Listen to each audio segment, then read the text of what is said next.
Every year, millions of Muslims from all over the world travel to Makkah to perform Hajj, the sacred pilgrimage and one of the 5 pillars of Islam. Hajj takes place in Makkah, Saudi Arabia, during the holy month of Dhul Hijjah, which is the last month of the Islamic calendar. It is a special journey that every Muslim must try to make at least once in their life, but only if they are healthy, can afford it, and are mentally ready. Hajj happens every year between the 8th and 12th of Dhul Hijjah, which is the last month of the Islamic lunar calendar. This simple and complete guide will help you understand what Hajj is, where it comes from, and how each step of the pilgrimage is performed. The story of Hajj. The story of Hajj goes back thousands of years to Prophet Ibrahim, who built the Kaaba by Allah's command. Later, Prophet Muhammad, peace be upon him, revived the Hajj in 628 CE, and Muslims still follow his steps today. The construction of the Kaaba. The Kaaba was built by Ibrahim and his son Ismail at the site of the Zamzam well. It was constructed as a place of worship, dedicated to the one true God, Allah, and to serve as a gathering place for those who believed in him. Over time, Makkah grew into a thriving city, but the Kaaba was taken over by idol worshippers. When Prophet Muhammad received his final revelation from Allah, he was instructed to restore the Kaaba to its original purpose. He re-established the Hajj pilgrimage and purified the Kaaba, removing the idols. The first Hajj in Islam was performed in 632 CE, following the example of Prophet Ibrahim, marking the revival of the sacred pilgrimage. A step-by-step guide to performing Hajj. For this Hajj guide, I'll be walking you through the Tamattu form of Hajj, which is the one that Prophet Muhammad recommended for us to perform. In Tamattu, we perform Umrah first and then Hajj, making it a bit more flexible. I'll guide you step by step through the 19 essential actions of Hajj, giving you the details on how to carry them out with sincerity and devotion. Step 1. Preparation and intention. So before you even set foot in Makkah, the first thing you need to do is make sure your intention is clear. This is something from your heart. You're doing Hajj purely for Allah's sake. It's not for show, and it's definitely not for anything worldly. Just you, your heart, and your desire for goodness in the afterlife. Step 2. Entering the state of Ihram. Next, it's time to enter the state of Ihram. For men, it's all about wearing the simple white cloth, one piece around your waist and the other over your shoulder. For women, you can wear any modest clothing, following the hijab rule. Just remember, no face covering or fully covered shoes. Step 3. Tawaf, 7 circuits. Now, when you arrive in Makkah, the first thing you'll do is Tawaf. This is one of the most powerful rites of Hajj, walking 7 times around the Kaaba in a counterclockwise direction. Each round starts and ends at the black stone. While you're walking, feel free to say your prayers, thanking Allah for bringing you safely here and for this amazing spiritual journey ahead. Step 4. Safa and Marwa. Okay, so once you've done your Tawaf, it's time for Sa'i. This is where you'll walk and run between the 2 hills of Safa and Marwa. You'll start at Safa, head toward Marwa, and when you see the green marker, that's when you'll run to the next one. Then you continue walking until you reach Marwa. That's 1 lap. You'll go back to Safa and repeat this until you've done it 7 times. This ritual honors Prophet Ibrahim's wife Hajar and her search for water for her son, Prophet Ismail. And it reminds us of the struggles we face in life. Step 5. Clip or shave hair. Umrah ends. Once you've completed Sa'i, it's time to clip or shave your hair. Men can either shave their heads or just trim the hair, while women clip a small portion, just the length of a fingertip. This marks the end of your Umrah, and you can leave Ihram now until the 8th of Dhul Hijjah. Step 6. Resting and praying. Now that your Umrah is done, take a moment to rest, recharge, and make the most of your time in Makkah. You're surrounded by fellow Muslims, all on this beautiful journey together. Spend your time in prayer, making the most of every moment, because your Hajj journey officially begins on the 8th of Dhul Hijjah. Step 7. Re-entering the state of Ihram. Day 8th, Dhul Hijjah. Alright, here we are. Today marks the beginning of the Hajj journey. On the 8th of Dhul Hijjah, you'll re-enter the state of Ihram, purifying yourself and getting ready for the spiritual journey ahead. Remember, once you're in Ihram, there are certain rules you need to follow. No smoking, no swearing, no shaving, no cutting nails, and no fighting. Also, avoid wearing any scented products like perfumes or scented soaps. Now, as you prepare, recite the talbiyah to declare your readiness for this sacred journey. Labbaik Allahumma labbaik, labbaik la sharika laka labbaik.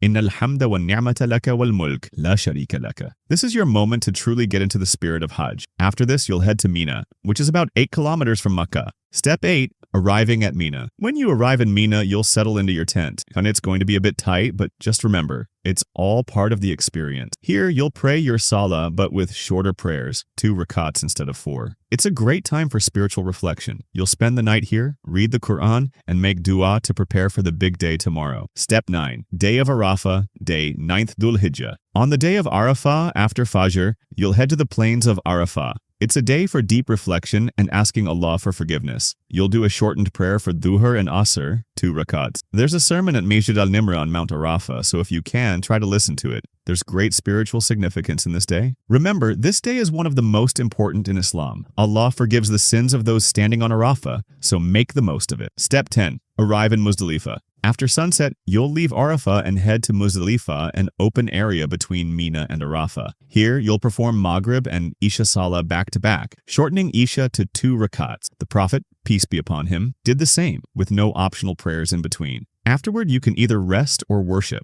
The Prophet, peace be upon him, rested until just before Fajr, so don't exhaust yourself. There's a long day ahead. While in Muzdalifah, you can also collect pebbles for the stoning ritual, Rami, that will take place over the next 3 days. You'll need about 70 pebbles, but it's a good idea to collect a few extra just in case you miss or drop some. Step 11, Rami and Hadi, day 10th Dhul Hijjah and Eid al-Adha. On the 10th of Dhul Hijjah, after Fajr Salah, you'll head back to Mina. Keep reciting the talbiyah as you go. This day is special. It's both the start of Eid al-Adha and the day of sacrifice. You'll perform the first round of Rami, stoning the devil, and offer the sacrificial animal. The ritual of Rami symbolizes Prophet Ibrahim's rejection of Satan's temptations when he was commanded to sacrifice his son, Ismail. It's done at 3 stone pillars in Mina, where Ibrahim threw pebbles at Satan. You'll perform Rami on the 10th, 11th, and 12th of Dhul Hijjah. You'll need 49 pebbles in total, 7 pebbles on the 10th, 21 pebbles on the 11th, 21 pebbles on the 12th. On the 10th, head to Jamarat al-Aqaba, the largest pillar, and throw the first 7 pebbles, saying, Allahu Akbar with each throw. Step 12. Qurbani and Eid al-Adha. On the 10th of Dhul Hijjah, while those on Hajj perform the rites, Muslims worldwide also celebrate Eid al-Adha. It's the feast of sacrifice marking Prophet Ibrahim's willingness to sacrifice his son Ismail in obedience to Allah's command. Muslims offer Qurbani to honor this act, symbolizing submission to Allah's will. Step 13. Shaving the head, day 11th Dhul Hijjah. After you offer the sacrifice, it's time to shave your head if you're male. Following the example of Prophet Muhammad, peace be upon him, it's considered preferable to shave completely, but if that's not possible, trimming is also acceptable. For women, it's enough to trim a small amount of hair, about the length of a fingertip. Once your hair's done, you can leave the state of Ihram and wear regular clothes. You're also allowed to resume all permissible activities that were restricted during Ihram, except for sexual intimacy. The Prophet Muhammad, peace be upon him, used to apply perfume at this point, so it's sunnah to do the same. Step 14, the second day of Rami. On the 11th of Dhul Hijjah, it's time for your second day of Rami. You'll throw pebbles at each of the 3 pillars, starting with the small one, Jamara al-Ula, then the middle one, Jamara al-Wusta, and finally the large one, Jamara al-Aqaba.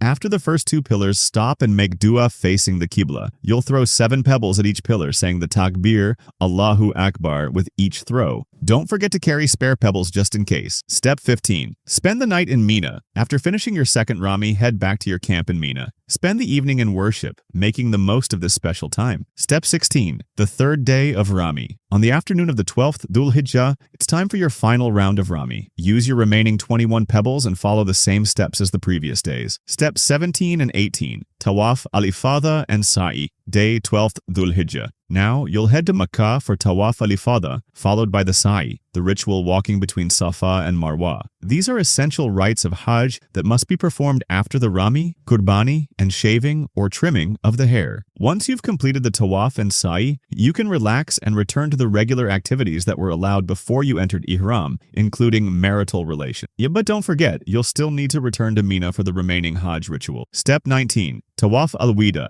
the farewell tawaf. The last step of Hajj is the farewell tawaf. This is a required act for most scholars, except for menstruating women. Perform 7 laps around the Kaaba, followed by 2 rakat of salah, and drink some Zamzam water. That's it. May Allah accept the Hajj of every Muslim, Ameen. Whether you're planning to go on Hajj or just learning about it, I hope this video has provided you with valuable insights. For those planning their journey, may Allah make it easy and grant you a fulfilling experience. For those who can't go yet, keep your intentions strong. May Allah grant you the opportunity soon. Stay blessed and keep learning.